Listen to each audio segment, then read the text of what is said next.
Peace, family.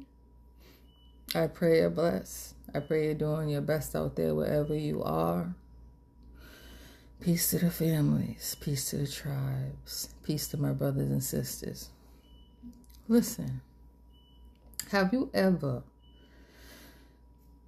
had a conversation with a person that just changed your whole mind about who was sitting before you? I had one of those experiences that I'm going to share with you today. So, while I was building in West Africa, I had a neighbor, who was very kind, very helpful to me and my children. Now, he was a man who had a polygamous man. He had two wives, one that he lived with in the area that my house was in, and another one that was back in the village that lived with his mom, probably about maybe 6 hours drive away.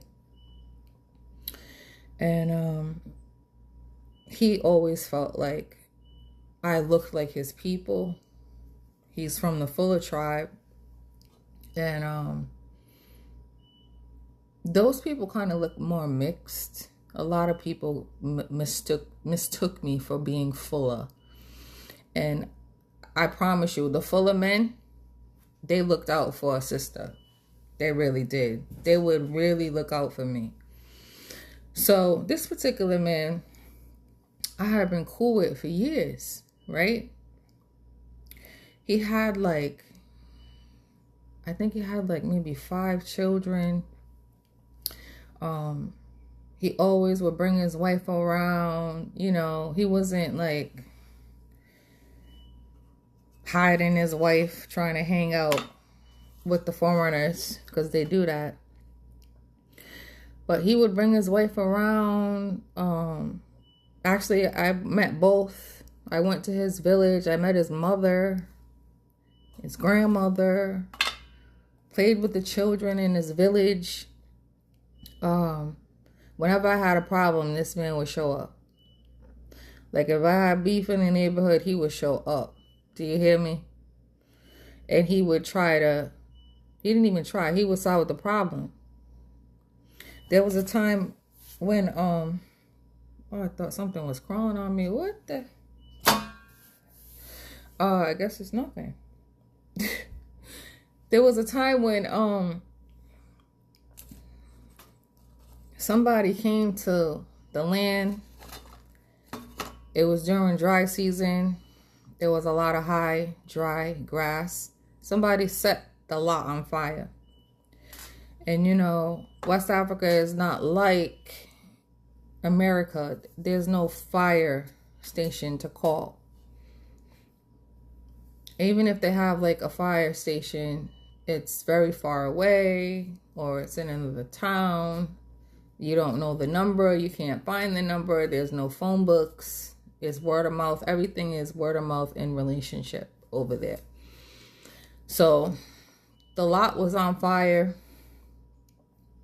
The fire was getting bigger and bigger and bigger and closer to my house. So I called him up. I said, listen, these little niggas came over here. It set this lot on fire. He's like, what? I said, yeah, they set this shit on fire. It's burning. Is there a fire department? Is there somebody I can call? He's like, no. Hold on, I'm coming over there right now. And this man, in his lived experience, I guess he's seen this before. So he had a way of putting out the flames and redirecting the fire away from my house. And that's what he did by hand. He literally went around digging and wetting and making the fire go in another direction. So he saved me that day. And he was the only one in the neighborhood to show up to help me. They knew they set my shit on fire. Yeah, the other neighbors were probably laughing like that's what she gets. But he came and helped the sister out. There were times when, like, I didn't like to go down to the government offices because they were always trying to hustle me for money. And it was like, it's just really overwhelming in those environments for an empath. It's very overwhelming to be around that many people so close in such an enclosed space. And people will mistreat you if you're foreign. They will try to take advantage of you. And some days I don't have patience for it. So I'm just like, listen, I need to renew my license. I need to renew my car insurance. More than once, this man will get on his motorcycle. I'd give him the money. He would go down to the government office, renew my insurance, renew my driver's license, and we had a deal. Like, if you go down there and renew my license, I'll pay for you to renew yours. That's how it used to work. You see what I'm saying? So he was happy to do it because he didn't have the extra money to renew his license. He didn't have the extra money sometimes to pay for stuff like that. And he had a lot of people he was taking care of, so he was happy to do it. And he really would look out for me. And so he got comfortable being around me. Now, you know, strangers come up to you know, starseeds and empaths and chosen ones or whatever you want to call us. Strangers will come up to you and tell you all their business. Strangers, right? And so what do you think happens when somebody's comfortable? When somebody's comfortable, I just got to clear the space a little bit. There's been a lot going on, honey. These low vibrational spiritualists, they don't know how to leave people alone. They don't go away. Anyway, so he got comfortable. He would come talk to me about different problems that he was having. I would help him solve those problems. I felt like I was a safe space for him because I was outside the culture. And I think a lot of the issues that he wanted to talk to me about, he didn't feel comfortable expressing that to anyone in his environment. So I was like, that's cool. He's helping me out, so I don't have a problem doing that. But one day he hit me with some shit. I was just like, the fuck? What? So one day we're sitting down talking. We handled some business. I was working on something. He solved a lot of problems for me along the way. And he hit me with this. He was like, you know, if a man has a daughter, and he doesn't want to go outside the house to have sex, why can't he just have sex with his daughter?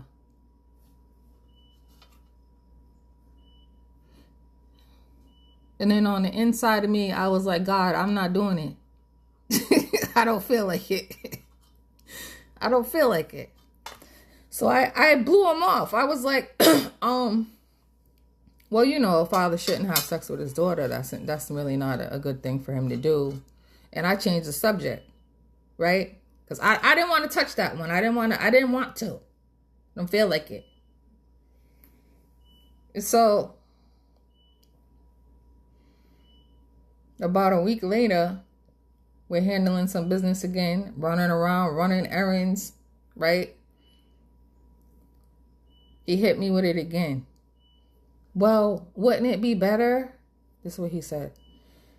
Instead of having like other people, him having sex with somebody outside of his house and other people gossiping about him, you know, because everybody's supposed to be a devout Muslim there, right? They're all supposed to be sex-free, drug-free, alcohol-free, evil-free. That's the facade. I said, no. I told him no. I said, let me ask you a question. Can you marry your daughter? And he said, no, I can't marry my daughter. Then I said, then why would you have sex with her if you can't marry her? And don't you think that if you have sex with your daughter, you're ruining her future marriage with somebody that she can marry? How do you think that would affect your daughter?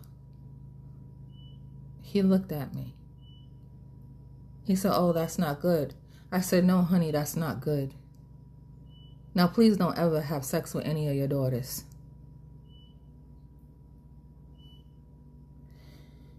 And I took everything in me to keep my composure because he was sincerely seeking guidance. And I was just like, how are you asking me that shit? Like, how could you not know that it's not okay for you to have sex with your daughter? And it's like, a part of you knows, because if you were having sex with your daughter, you would be hiding it. No one would know because it was enclosed inside of a place that you had authority over. No one would know, and she would never be able to speak about it. But that doesn't mean it's okay. And it's just, it troubled me. It troubled me because I know that there's young women and girls who have been sexually harassed by their own family members, by their own fathers. And it reminds me of something my mother used to say.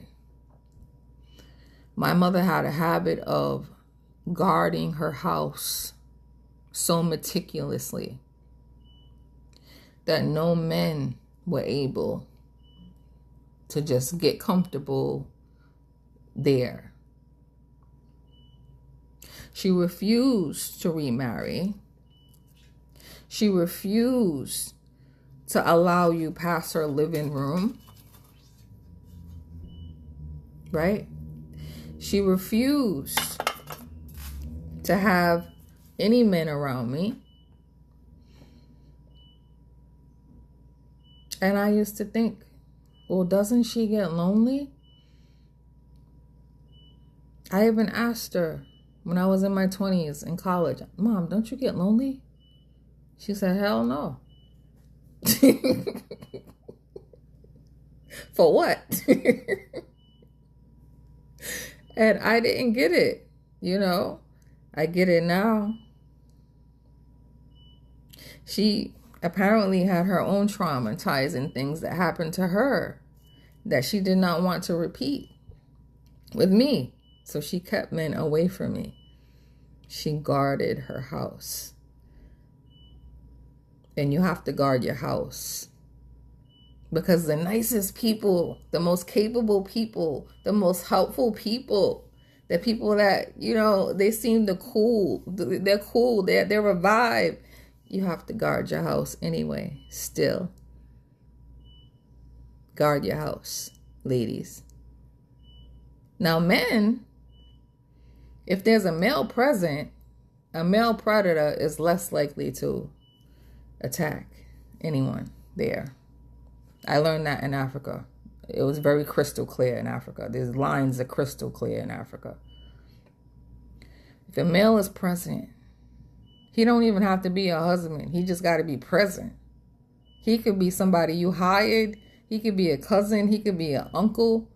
An able-bodied man, if he's present and he's not a punk. Men are not coming around you trying to do nothing to you and your kids in Africa. And even in America, it's less likely for a predator to approach a child or a woman who seems to be covered by a male presence. And if you don't have that male presence, like I didn't have it. My father was not around. I saw him every couple of years, every year, once in a while. He'd show up, take me shopping, disappear. You see what I'm saying? He didn't know what was going on in my life. He didn't know what we were dealing with in the neighborhood. But I had an older brother around. And when there's a male presence, people are less likely to try to take advantage of the women and the children. And if you don't have a male presence, you have to guard your house, guard your home, guard your apartment, guard your car, guard your vehicle, guard your land, guard it, and make it so predators don't have access to your children. And sometimes those predators can be related to you. Sometimes the predator can be the father of the child. I wish I could say I didn't know that, but I do know that. And so you got to be careful, okay? Guard your house. Guard your women, guard your children. If you don't have a male presence, you don't have a male friend, family member, cousin, uncle, brother, you got some money, you better hire somebody. That's what I did. That's how I came back. You know, there was 6 Black Americans that didn't make it back to America from Africa while I was there, in the short time that I was there.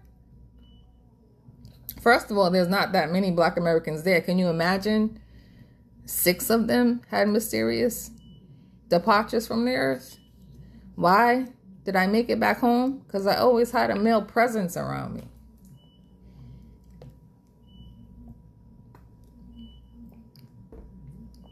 Always. I know there's a lot of toxic men. There's a lot of immature men. There's a lot of men that try to take advantage. There's a lot of us that have been wounded and traumatized and hurt and all kinds of stuff from the men that were in our environment. But we need men. We don't need narcissistic, abusive men. Even they can be used to a degree if you have some wisdom and boundaries. You need a male presence around you when the shit hits the fan. When somebody is looking to prey upon somebody.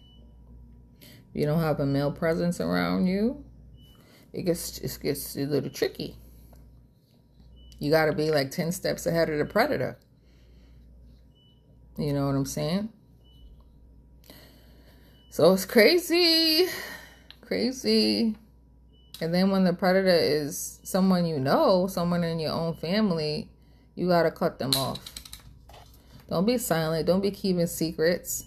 That's how they get access to more children. Don't be silent. Don't be keeping no damn secrets. Don't be like, oh, I don't want to say anything. And let his ass go to jail.